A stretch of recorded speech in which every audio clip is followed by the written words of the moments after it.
Dipke sir, जय महाराष्ट्र. तुमची शिक्षणाकरता महाराष्ट्रातील मुलांच्या, गोरगरिबांच्या मुलांकरता शिक्षणाकरता तुम्ही जे काही प्रयत्न करत आहे, शिक्षण पद्धती सुधारण्याकरता तुम्ही जे काही प्रयत्न करताय त्याची मी खूप सराहना करतो. मला ते तुमचं करीत असलेले काम खूप जास्त प्रमाणात आवडलेलं आहे. माझ्याही मनात काही अशा शिक्षणाबद्दल काही गोष्टी होत्या, काही विचार होते, जे मला तुम्हाला सांगावंसं वाटते की जेणेकरून तुमच्या मार्गाने ते आपल्याला साध्य करता येईल. गोरगरिबांच्या मुलाकरता, शिक्षणाकरता त्यांना मदत करता येईल, अशा माझ्या मनातही काही गोष्टी आहेत, त्या मी तुम्हाला सांगू इच्छितो. आज काळाच्या गरजेनुसार इंग्लिश मीडियमची शिक्षणाची सर्वच मुलांना गरज आहे. जे आपण कॉन्व्हेंटमधून शिकतो, मराठी शाळेमध्ये ते क्वालिटी मिळत नाही आहे, ती फक्त कॉन्व्हेंटमधून मिळत आहे. पण कॉन्व्हेंटमधून शिकताना मुलांना, गोरगरिबांच्या मुलांना ते शिकता येत नाही. कारण असं की त्या प्रायव्हेट कॉन्व्हेंटची फीज इतकी मोठ्या प्रमाणात आहे की ते सहसा मिडल क्लास लोकांना, गोरगरिबांच्या मुलांना झेपत नाही. त्यांच्या इच्छा असून सुद्धा ते कॉन्व्हेंटमध्ये शिकू शकत नाही. गोरगरिबांच्या पालकांनाही असं वाटते की त्यांचीही मुलं मोठे होऊन चांगलं शिक्षण घ्यावं, इंजिनियर बनावं, डॉक्टर बनावं. त्यांनाही असं वाटतं की त्यांची मुलं चांगलं शिक्षण मिळायला पाहिजे त्यांच्या मुलांना. पण त्या कॉन्व्हेंटची फीज इतकी आहे की ते फीज भरू शकत नाही आणि नाईलाजास्तव ते आपल्या मुलांना मराठी शाळेत, जिथे त्यांना ती क्वालिटी मिळत नाही. म्हणून मी तुम्हाला सांगू इच्छितो की BJP असो, काँग्रेस असो, कोणतीही सरकार असो, आज गव्हर्मेंटचं या गोष्टीकडे लक्षच नाही की गोरगरिबांच्या मुलांनाही इंग्रजी माध्यमातून शिकता आलं पाहिजे.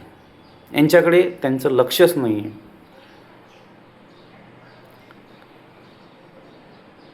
आज एक छोट्याशा गावामध्ये 2 ते 3 कॉन्व्हेंट उघडण्यास गव्हर्मेंट परवानगी देत आहे.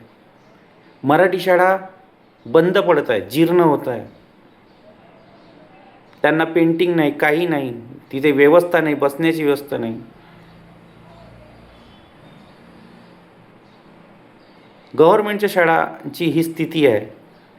ही स्थिती असताना गव्हर्मेंट एका गावामध्ये, छोट्याशा गावामध्ये 2-3 कॉन्व्हेंट सुरू करण्याची परवानगी देत आहे.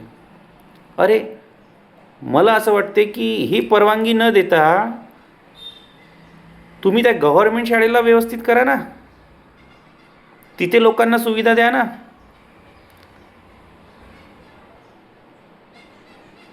तुम्ही तिथे जे कॉन्व्हेंटचे सिलेबस आहे ते तिथे चालू करा ना.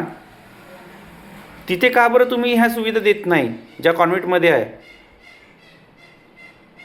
तिथल्याही मुलांना, गोरगरिबांच्या मुलांना शिकता येईल इंग्लिश मीडियममधून.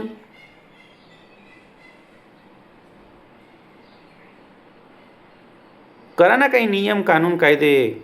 गव्हर्मेंटने काही करायला पाहिजे. याच्यासाठी मला हेच तुम्हाला सांगायचं आहे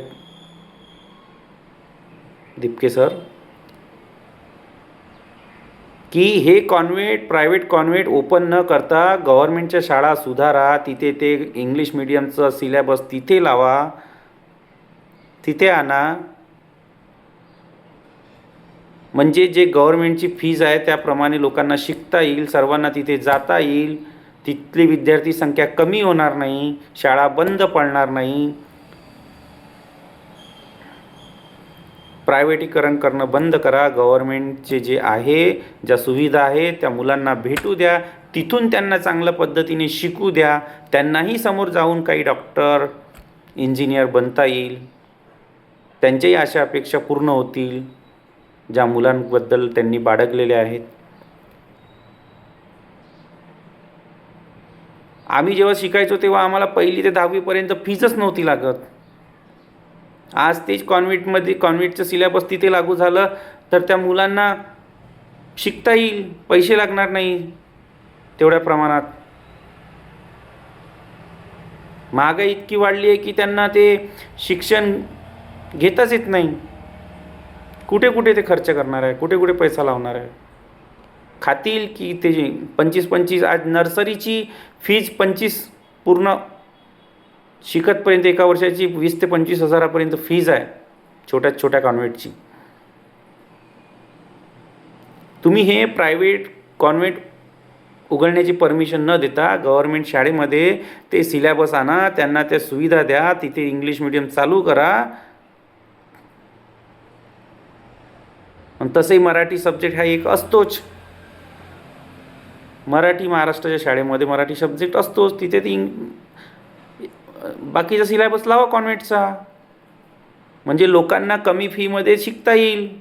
बोजा वाढणार नाही, लोकांच्या आर्थिक बोजा वाढणार नाही.